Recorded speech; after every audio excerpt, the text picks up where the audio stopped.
ಎಲ್ರಿಗೂ ನಮಸ್ಕಾರ. ದೃಶ್ಯ ಮಾಧ್ಯಮ ಹಾಗೂ ಪತ್ರಿಕಾ ಮಾಧ್ಯಮದವರಿಗೆ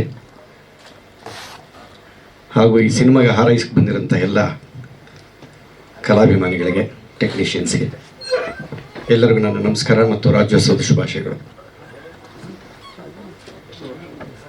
ರಾಜ್ಯೋತ್ಸವನ ಹೊಸ ವರ್ಷ ಸರ್.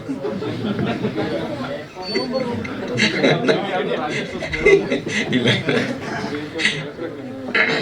ಹೊಸ ವರ್ಷದ ಹಾರ್ದಿಕ ಶುಭಾಶಯಗಳು. ಎಲ್ಲರೂ ನಗ್ಬಿಟ್ರಪ್ಪ. ವೇದಿಕೆ ಮೇಲಿರುವಂತಹ ಎಲ್ಲ ಗಣ್ಯಾತಿ ಗಣ್ಯರಿಗೆ, ಕಲಾವಿದರುಗಳಿಗೆ, ವಿಶೇಷವಾಗಿ ನಮ್ಮ ನಿರ್ಮಾಪಕರು ಜನಾರ್ದನ್ ಸರ್ ಬರೀ ಫೋನಲ್ಲಿ ಮಾತಾಡಿದ್ದೆ, ಇವತ್ತೇ ಮುಖ ನೋಡಿದ್ದು ತುಂಬ ಖುಷಿ ಆಯ್ತು ಸರ್. ಉಮೇಶ್ ಅಣ್ಣನ ಸರ್ವಿಸ್ಗೆ ಅವರ ಕಿರುಬೆರಳು ಇಲ್ಲ ನಾವು ಅವ್ರ ಸರ್ವಿಸ್ಗೆ ಲೆಕ್ಕದಲ್ಲಿ. ಯಾಕೆಂದರೆ ಅವರು ಎಂತೆಂಥವ್ರ ಜೊತೆಲಿ ಪಾತ್ರ ಮಾಡಿದ, ಅಣ್ಣವ್ರ ಜೊತೆಲಿ ನಾವು ಪಾತ್ರ ಮಾಡೋಕ್ಕಾಗಿಲ್ಲ. ಒಂದು 2 ಪ್ರೋಗ್ರಾಮ್ ತಬಲ ನುಡಿಸಿದ್ದೆ ಅತ್ರಿಯವ್ರ ಜೊತೆಲಿದ್ದಾಗ. ಯಾವುದೋ ಪ್ರೋಗ್ರಾಮ್ಗೆ ಒಂದು 2 ಪ್ರೋಗ್ರಾಮ್ ತಬಲ ನುಡಿಸಿದ್ದೆ, 2 ಹಾಡಿಗೆ ಅಷ್ಟೇ. ಇನ್ನು ಅಶೋಕಣ್ಣನ ಜೊತೆಲಿ ಮಾತ್ರ ಮಾಡಿದ್ದೀನಿ ನಾನು. ಅವರೆಲ್ಲ ಸೀನಿಯರ್ಸ್, ಅವರೆಲ್ಲ ಕಷ್ಟಪಟ್ಟು ಈ ರಥನ ಇಲ್ಲಿವರೆಗೆ ಎಳ್ಕೊಂಬಂದಿದ್ದಕ್ಕೆ ನಾವೀಗ ಹಗ್ಗ ಹಿಡ್ಕೊಂಡಿದ್ದೀವಿ. ಅವಾಗಿನ ಸ್ಪೀಡ್ ತುಂಬ ಚೆನ್ನಾಗಿತ್ತು.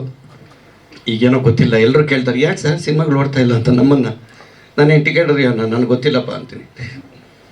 ಅದನ್ನೇ ಪ್ರಶ್ನೆ ಕೇಳ್ತಾರೆ ಯಾರು ಸಿಕ್ಕಿದ್ರು, ಯಾಕೆ ಈಗ ಆ ಥರ ಆಗಿದೆ ಅಂತ. ಬಿಡಿ, ಅದೊಂದು ಕಡೆ. ಈಗ ನಮ್ಮ ಹರೀಶ್ ರಾಜ್ ಅವರು ಫಸ್ಟು ಕಥೆ ಹೇಳಿದ್ದು ನನಗೇನೆ. ಆ್ಯಕ್ಚುಲಿ ಈ ಥರ ಒಂದು ಥ್ರೆಡ್ ಮಾಡ್ಕೊಂಡಿದ್ದೀನಿ ಬರಬೇಕು ಅಂತ. ಮನೆಗೆ ಒಂದು 2-3 ಅವರ್ ಕೂತ್ಕೊಂಡ್ವಿ. ಚೆನ್ನಾಗಿ ಮಾಡಿದ್ದಾರೆ ಕತೆ, ತುಂಬ ಚೆನ್ನಾಗಿದೆ. ವೆಂಕಟೇಶಾಯ ನಮಃ. ವೆಂಕಟೇಶನಿಗಿಬ್ಬರೇ, ಇವ್ರಿಗಿಬ್ಬರು ಸಾಕಾಗಲ್ಲ ಈ ಸಿನಿಮಾದಲ್ಲಿ ಅಲ್ಲ. ಎಷ್ಟು ಅವರೆಷ್ಟು ಒಳ್ಳೆಯರು ಅಂತ ನೀವು ಅಲ್ಲೇ ಅರ್ಥ ಹಾಂ